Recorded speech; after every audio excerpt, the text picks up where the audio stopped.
하나님의 말씀은 레위기 4장 1절로 21절까지 말씀입니다.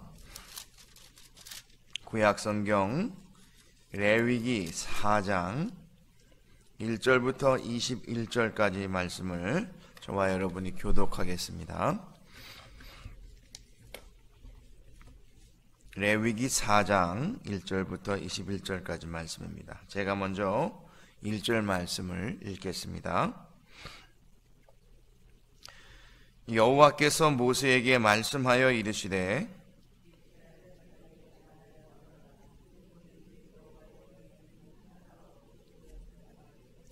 만일 기름 부음을 받은 제사장이 범죄하여 백성의 허물이 되었으면 그가 범한 죄로 말미암아 흠없는 숫송아지로 속죄 제물을 삼아 여호와께 드릴지니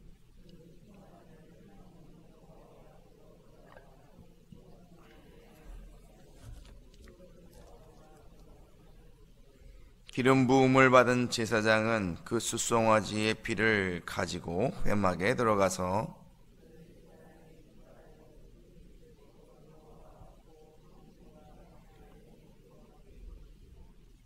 제사장은 또 그 피를 여호와 앞 곧 회막 안 향단불들에 바르고 그 송아지의 피 전부를 회막 문 앞 번제단 밑에 쏟을 것이며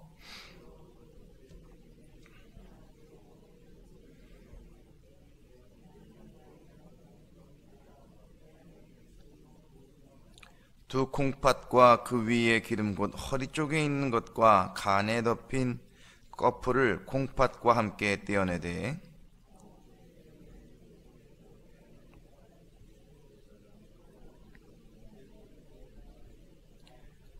그 숫송아지의 가죽과 그 모든 고기와 그것의 머리와 정강이와 내장과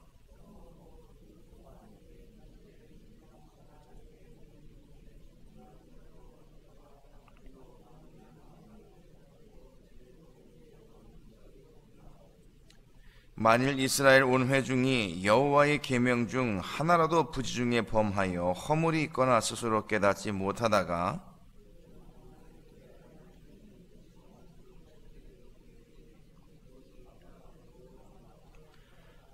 회중의 장로들이 여호와 앞에서 그 숫송아지의 머리에 안수하고 그것을 여호와 앞에서 잡을 것이요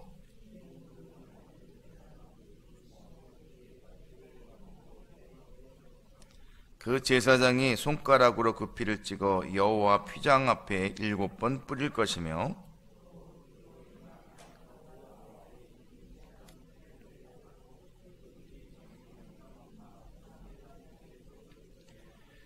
그것의 기름은 다 떼어 제단 위에 불사르되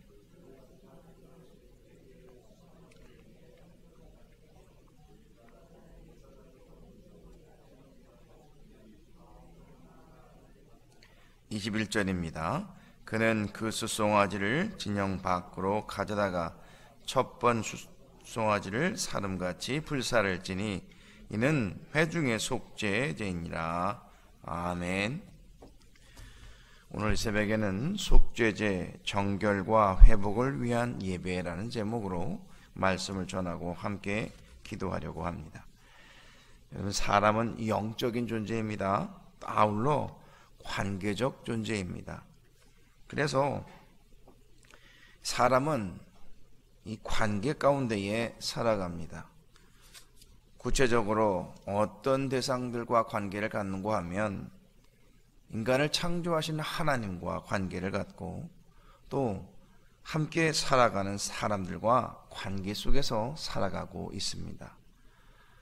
그런데 문제는 인간이 창조되었을 때에 이 죄가 들어와서 하나님께서 세우신 그 율법을 깨트리게 되고 마는 것입니다.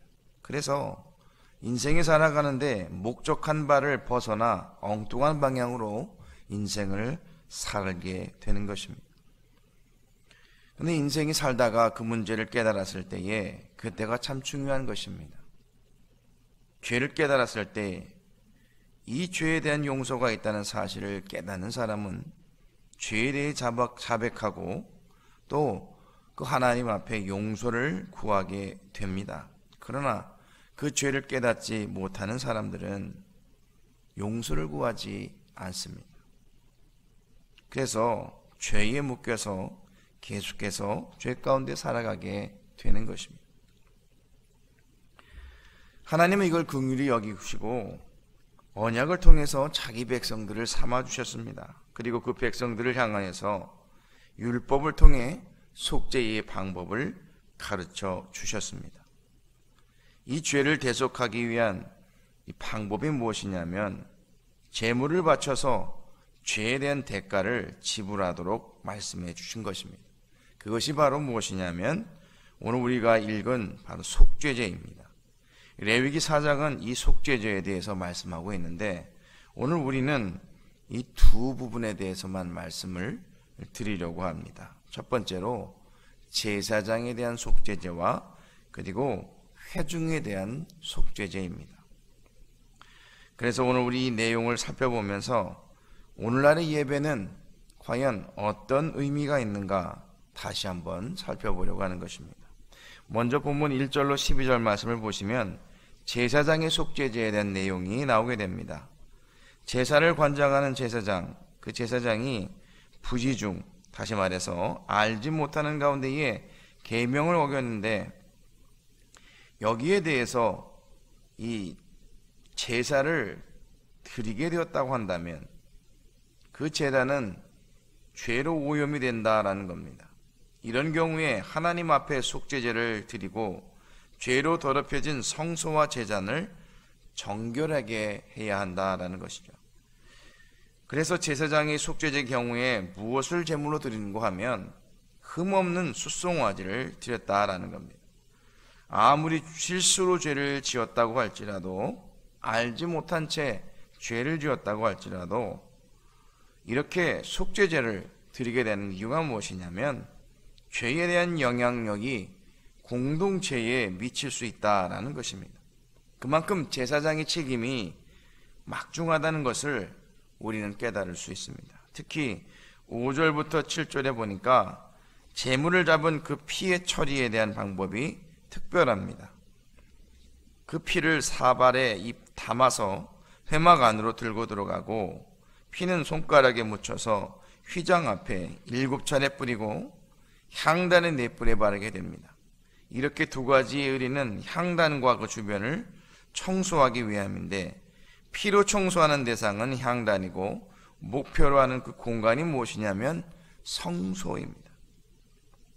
그리고 손가락으로 제단뿔에 피를 바르고 손가락으로 제단 주위에 7차례 흩뿌리는 것을 통해서 제단과 그 주변을 정화하는 것입니다.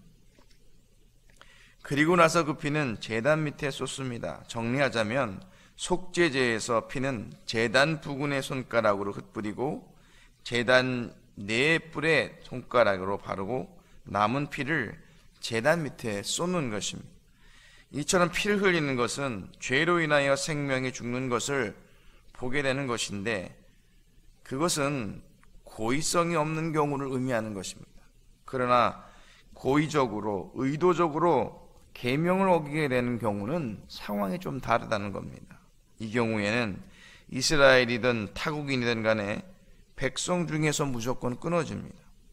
민수기 15장 30절을 보시면 본토인이든지 타국인이든지 고의로 무엇을 범하면 누구나 여호와를 비방하는 자니 그 백성 중에서 끊어질지니라 라고 되어 있습니다. 그만큼 하나님은 고의든 부지중이든 간에 죄를 속하는 제사를 드리도록 하신 것은 그만큼 이 죄에 대한 영향력이 얼마나 심각한 것인 것을 우리에게 알려주고 또 하나님께서 이 죄를 얼마나 싫어하시는가를 알 수 있는 대목입니다.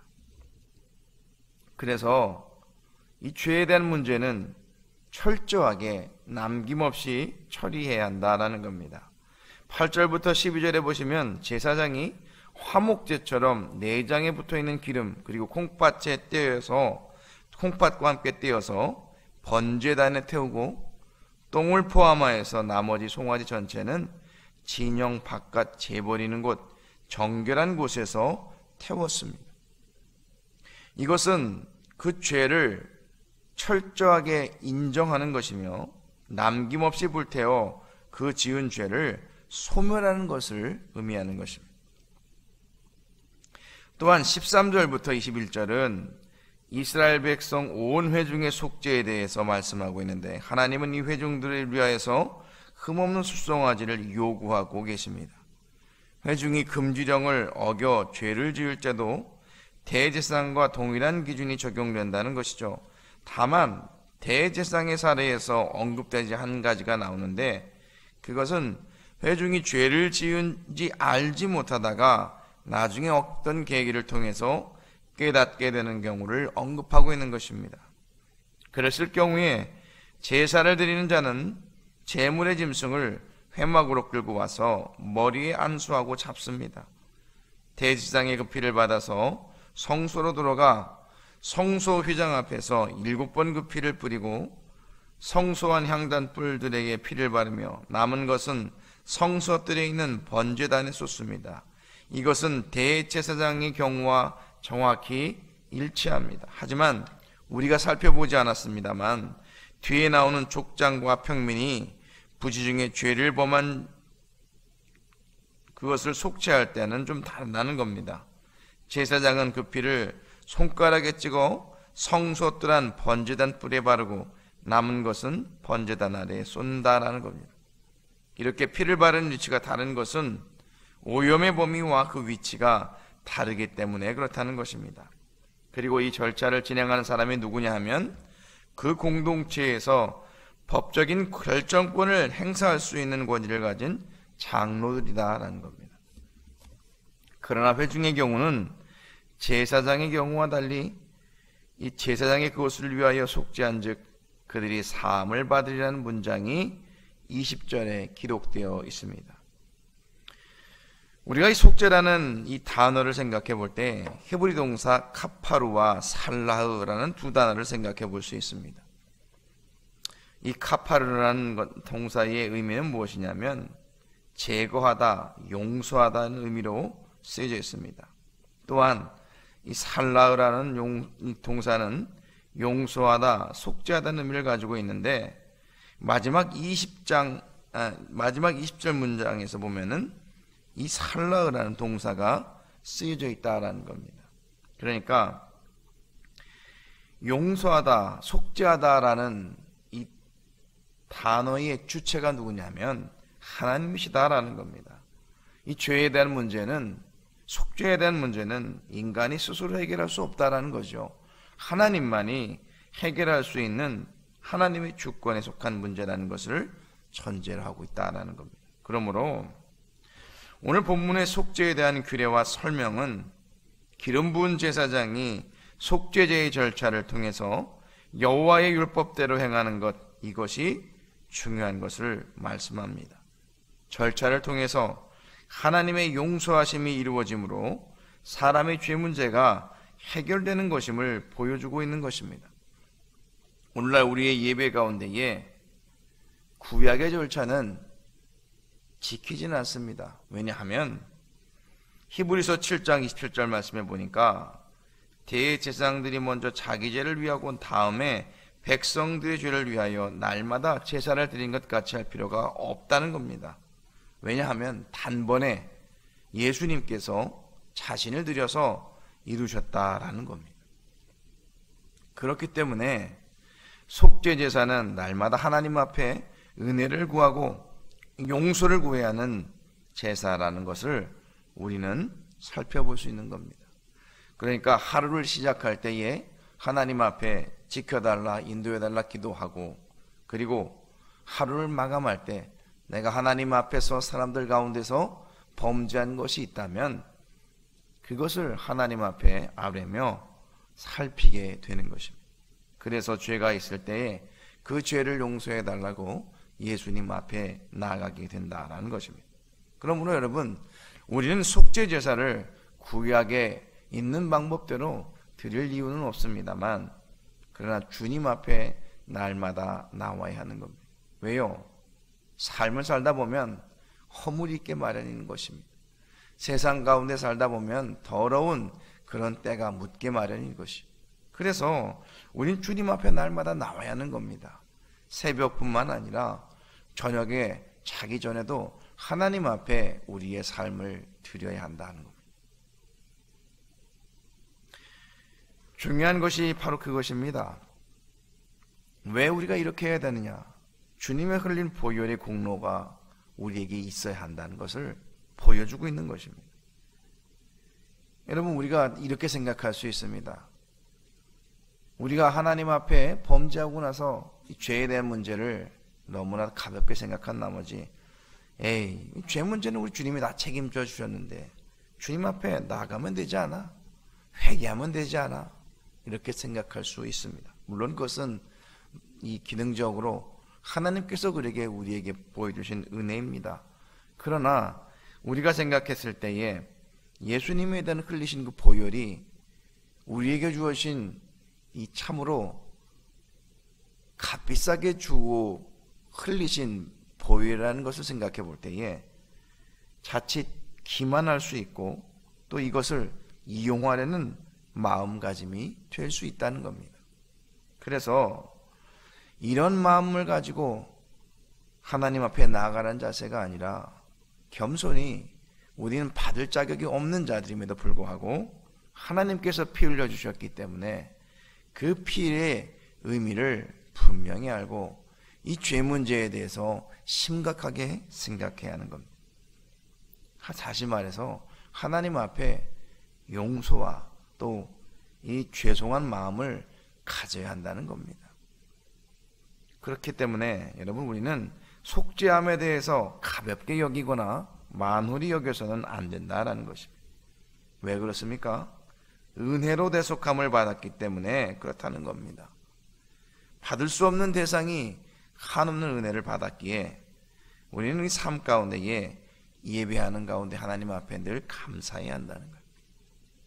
사랑하는 성도 여러분, 그러므로 이 대속죄를 통해서 우리가 깨달을 수 있는 것은 우리 가운데 예배를 드릴 때에 이 대속의 은혜로 인하여 우리는 정결함과 삶이 연속되고 그 삶 가운데에 관계가 회복되어짐을 깨달아야 한다라는 사실입니다. 우리가 회개하지 않고 스스로 이 죄 문제를 해결해 보고자 하는 어리석은 자들의 행로를 결코 가서는 안 된다라는 겁니다. 죄에 대한 문제는 하나님만이 해결할 수 있기 때문에 그렇다는 것입니다. 그러므로 우리는 이 대속죄의 의미를, 이 속죄죄의 의미를 우리는 깊이 묵상해야 합니다. 하나님이 우리를 위하여서 무엇을 하셨는가?